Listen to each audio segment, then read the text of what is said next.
AG ನ್ಯೂಸ್ಗೆ ಸ್ವಾಗತ. ವಿಜಯಪುರದಲ್ಲಿ ಇಟ್ಟಿಗೆ ಬಟ್ಟಿ ಕಾರ್ಮಿಕರ ಮೇಲೆ ಹಲ್ಲೆ ಪ್ರಕರಣ. ಆ ರೀತಿ ಅಮಾನವೀಯವಾಗಿ ನಡೆದುಕೊಳ್ಳುವುದು ಸರಿಯಲ್ಲ. ಈಗಾಗಲೇ ಆರೋಪಿಗಳಿಂದ ಬಂಧಿಸಿ ಕ್ರಮ ಕೈಗೊಳ್ಳಲಾಗುತ್ತಾ ಇದೆ ಎಂದು ಕಾರ್ಮಿಕ ಸಚಿವ ಸಂತೋಷ್ ಲಾಡ್ ಹೇಳಿದರು.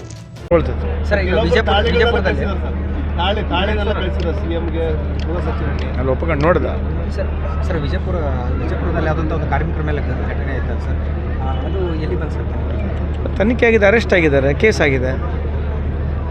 ಅದು ಆ ರೀತಿ ಭಾಳ ಹೊರಬಲ್ ಆಗಿದೆ ಸರ್. ಯಾರು ಮಾಡಬಾರ್ದ್ರಿ. ಯಾರು ಮನುಷ್ಯ ಮೂರೊಪ್ಪತ್ತು ಊಟ ಮಾಡೋ ಮನುಷ್ಯ ಆ ಥರ ಮಾಡಲ್ಲ.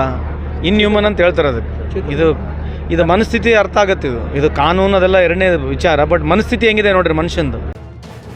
ಕನ್ನಡಿಗರ ಮೆಚ್ಚಿನ ನಿಮ್ಮ ಎಜೆ 24/7 ನ್ಯೂಸ್ ಕನ್ನಡ ವಾಹಿನಿ ಇದೀಗ ಟಿವಿಯಲ್ಲಿ ಲಭ್ಯ.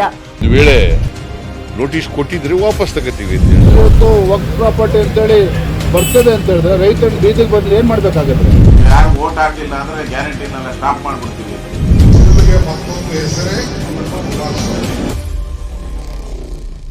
ಕರ್ನಾಟಕ ಮತ್ತು ದೇಶ ವಿದೇಶ 360 ಡಿಗ್ರಿ ಸುದ್ದಿ ಹಾಗೂ ಉತ್ತರ ಕರ್ನಾಟಕ, ಬೆಳಗಾವಿ, ಬಾಗಲಕೋಟೆ, ಧಾರವಾಡ, ಹಾವೇರಿ, ಗದಗ, ಬಿಜಾಪುರ ಜಿಲ್ಲೆಯ ಕ್ಷಣ ಕ್ಷಣದ ವಿವರವನ್ನ ಪಡೆಯುವುದಕ್ಕೆ ಎಜೆ 24/7 ನ್ಯೂಸ್ ಕನ್ನಡ ವಾಹಿನಿಯನ್ನ ಲೈಕ್ ಮಾಡಿ, ವಿಡಿಯೋಗಳನ್ನ ಶೇರ್ ಮಾಡಿ, ಕಮೆಂಟ್ ಮಾಡುವ ಮೂಲಕ ನಮ್ಮ ವಾಹಿನಿಗೆ ಸಹಕಾರ ನೀಡಿ ಮತ್ತು ಚಾನೆಲ್ ಅನ್ನ ಸಬ್ಸ್ಕ್ರೈಬ್ ಮಾಡಿ.